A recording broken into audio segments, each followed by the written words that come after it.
Hi, I'm Taylor, and I'm 29 years old. My life has been full of challenges, but I wouldn't trade those tough times for anything because they've made me who I am today. To tell my story, I need to start from the very beginning.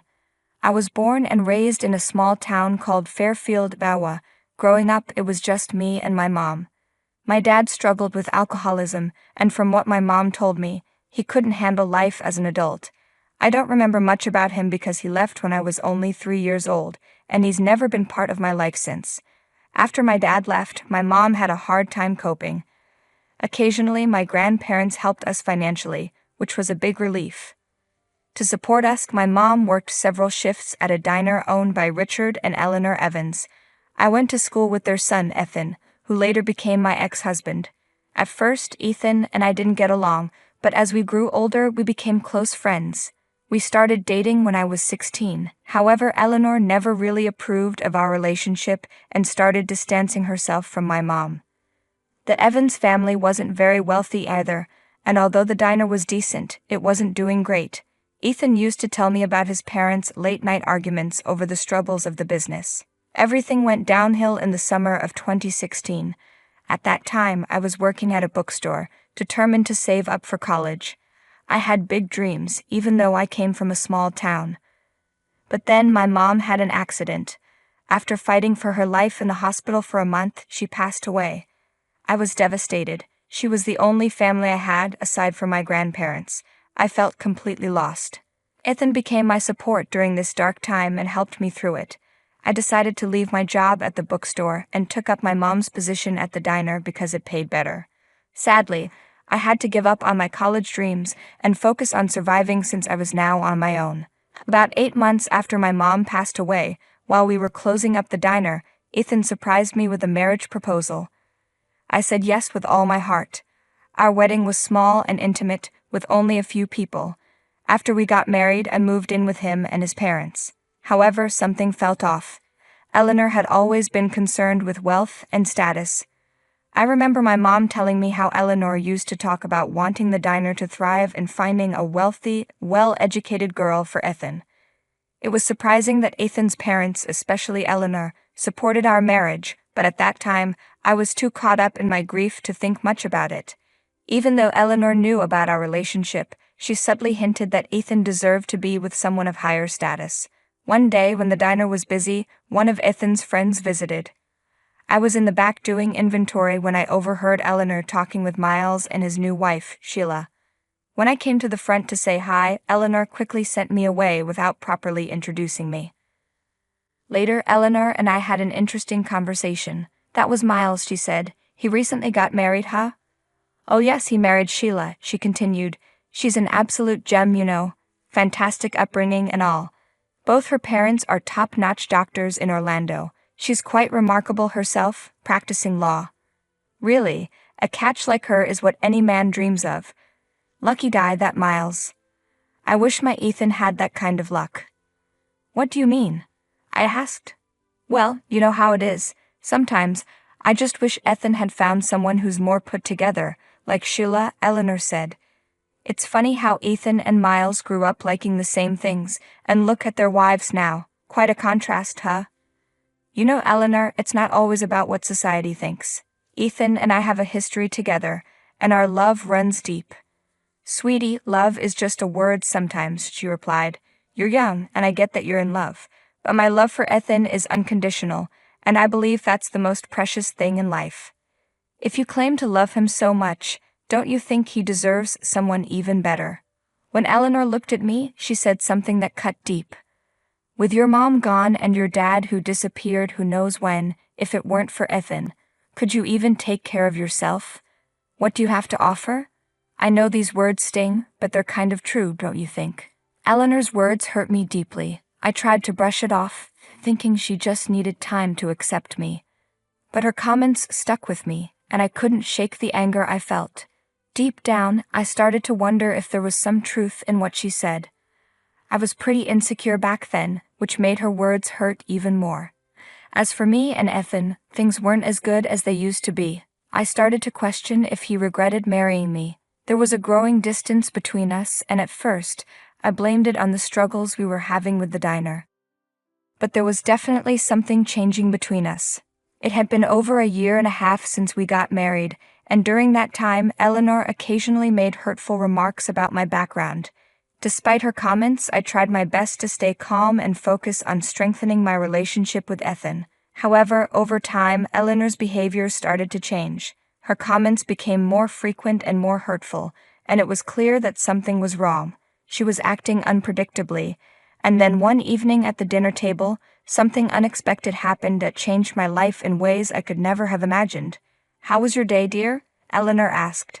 "It was all right," Ethan replied. "Actually, I've been wanting to announce something, Mom and Dad. I've been thinking about this for quite some time now.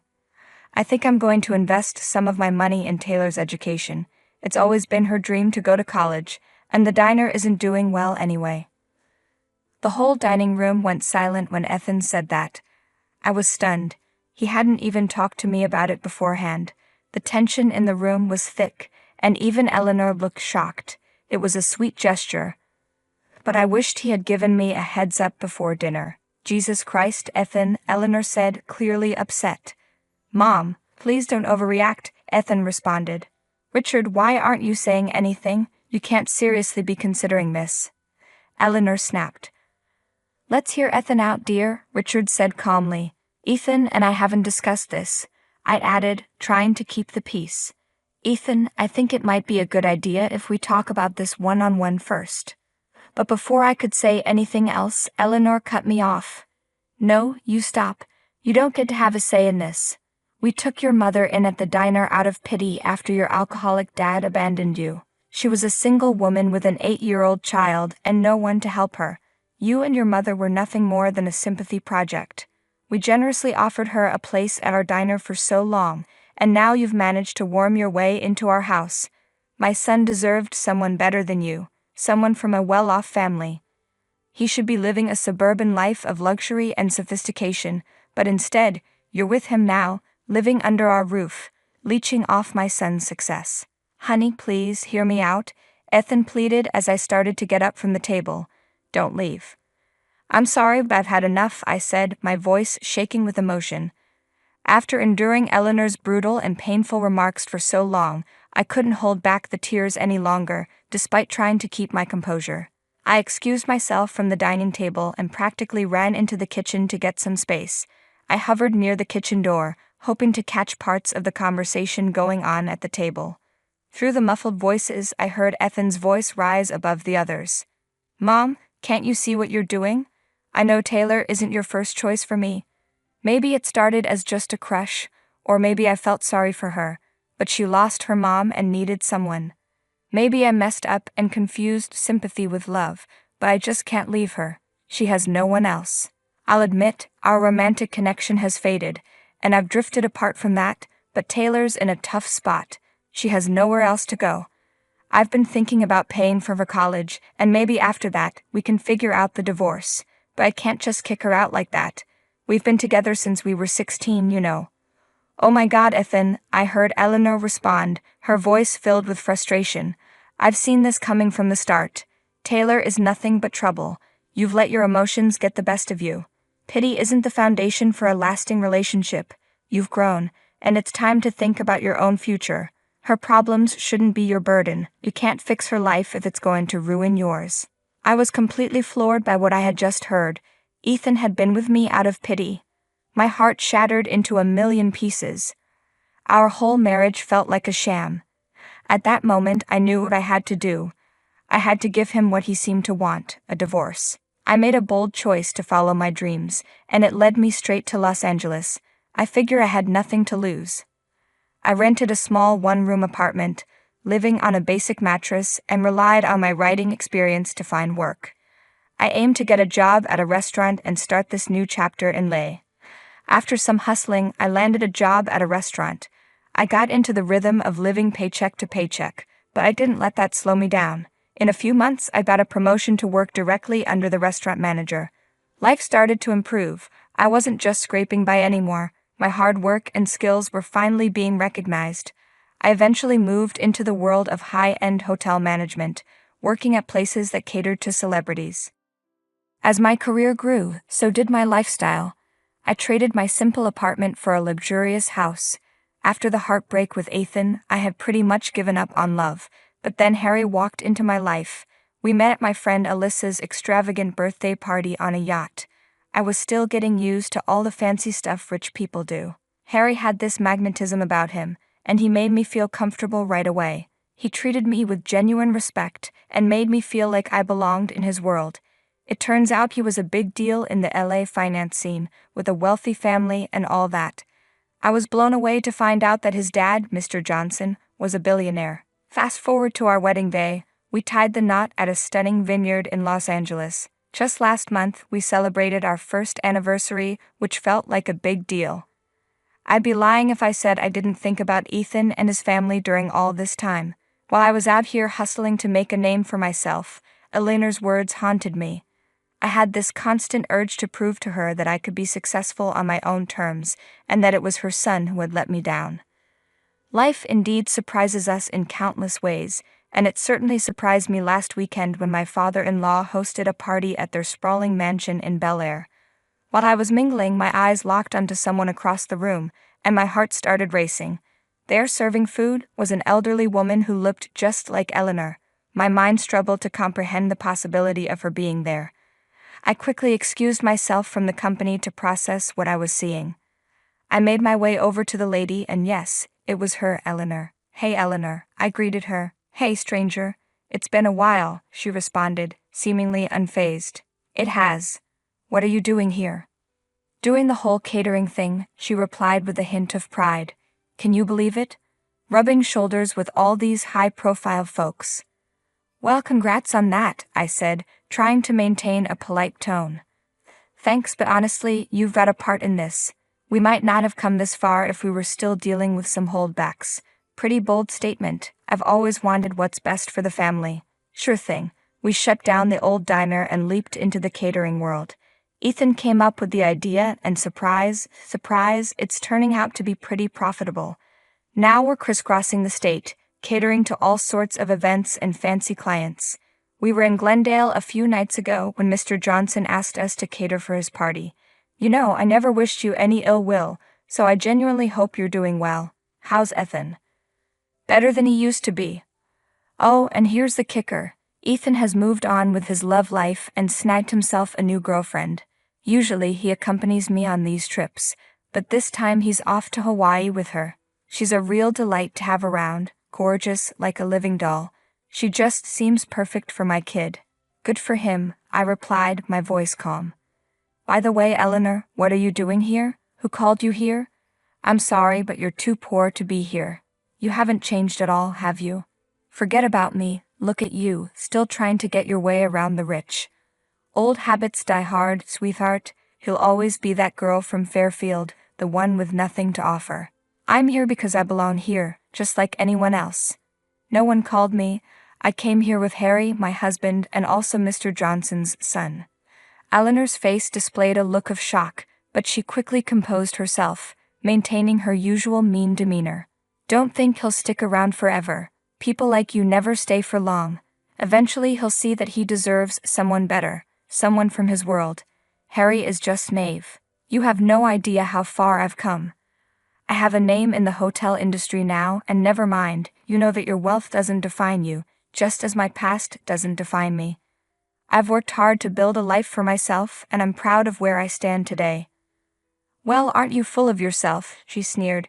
You may have managed to climb the ladder, but you'll never truly fit in with people like us. You'll always be an outsider. You know, I used to think that way too. I responded, my voice steady, but I've learned that truly belonging doesn't come from material possessions or social status. You've certainly grown bold, haven't you? Well, we'll see how long that lasts. I've seen it all before. It's good that Ethan got rid of you. If you want to delude yourself, go ahead, but don't expect me to change my mind about you. I was all set to deal with Eleanor and show her I meant business, but suddenly the sound of a spoon hitting a glass stole the spotlight. Ladies and gentlemen, if I may have your attention, please. Tonight I stand before you with a lot of pride and joy in my heart. It is a momentous occasion as I pass on the torch of responsibility to the next generation. My son, Harry. I gave Harry a quick look, and our eyes connected for a second. I smiled at him, and "I'm proud of you" smile. His dad was just handing him an entire business, making it his day to remember. It was his special day, and I was determined not to let anyone from my past mess with the great thing I had going on at the moment. "Taylor, my dear daughter-in-law, you have shown us the true meaning of strength and resilience." From the very moment I met Taylor, I was captivated by her tenacity, dedication, and unwavering commitment to her dreams. Her journey from a small town to the chaotic city of Los Angeles has impressed me. She is a remarkable young woman who has not only touched my son's heart, but also brought a lot of joy into our lives. Tonight we celebrate not just the passing of the torch to my son Harry, but also the recognition of Taylor's extraordinary talent and potential. It is with absolute delight that I announce that Taylor will be taking charge alongside Harry as a key leader in our business. It was totally my "I made it" moment to have Mr. Johnson, the big shot behind this business, acknowledge me and hand over this huge responsibility. I can't even put into words how much that meant. With everyone clapping and cheering, Harry made his way to me and leaned in, giving me a sweet little peck on the cheek. "You deserve this as much as I do. I love you, baby. Cheers to us." "I love you too," I replied, feeling an overwhelming sense of fulfillment. In the midst of all the excitement, I hadn't forgotten the conversation I was having with Eleanor earlier. Now with this huge announcement, I was itching to see her reaction and maybe just drop it on her. I scanned the room and spotted Eleanor, still standing there, somewhat taken aback. "Hey," I said as I approached her. "I just swung by to soak up this moment, you know, the one where I get to show you how off the mark you were about me. Oh, the golden days of your doubt. Remember when you thought I'd crash and burn in this world? Like a hot minute ago. I had valid concerns, okay? I mean, how could he?" No, you got it all wrong. Well, those words just got upgraded to my achievements, co-running this business with Harry, living the life I've always wanted. I didn't level up for your approval, but I can't deny that it's pretty satisfying watching you squirm. At that moment, a hint of satisfaction crept over me because it seemed like karma was doing its thing perfectly. With a little smug smile, I looked into her eyes, feeling a boost of confidence. Revenge might not be the noblest thing, but seeing Eleanor's jealousy written all over her face was a pretty satisfying win. It's been about a week since the big bash. I'm pretty sure Ethan's back from his vacation by now. Eleanor must have filled him in on the whole deal too. The feeling of proving myself to those who once doubted me, I can't even put it into words. It's a reminder that you never know what someone's really made of, and that even the biggest skeptics can be proven wrong. With Harry right there beside me, we're juggling not just one but two businesses, living life to the fullest, rich in every sense of the word.